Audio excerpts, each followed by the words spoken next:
Personne n'aimerait se faire dire que sa maison est un véritable dépotoir. Et c'est pourtant le cas de 1200 personnes qui vivent dans des déchets au Sénégal. Leur existence comporte plusieurs inconvénients faciles à imaginer. Pourtant, cette vie vaut de l'or pour plusieurs d'entre eux. Sophie Langlois. Des montagnes de déchets s'étalant sur 5 kilomètres dans une fumée toxique qui donne des allures de fantômes aux habitants du dépotoir de Mbebeuss. En 1968, on est là.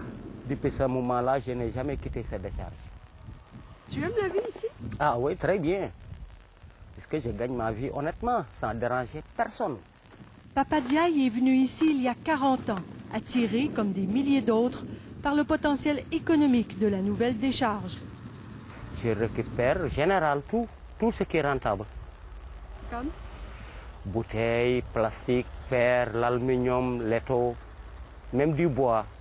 2 villages ont vu le jour au pied du dépotoir. L'argent du recyclage leur fait endurer les pires conditions de vie. On voit de la contamination des sols, on voit de la contamination de l'eau. Et je pense qu'à mesure que le projet va progresser, on va en savoir plus de détails sur les problèmes que ça cause. Le Centre de recherche pour le développement international, une société d'État canadienne, finance un projet pour mesurer l'impact de la décharge sur la santé de 1200 hommes, femmes et enfants qui vivent ici. Le pire ennemi des récupérateurs à cause du temps sec, ce sont les incendies et la fumée toxique qui émane en permanence des tas d'ordures.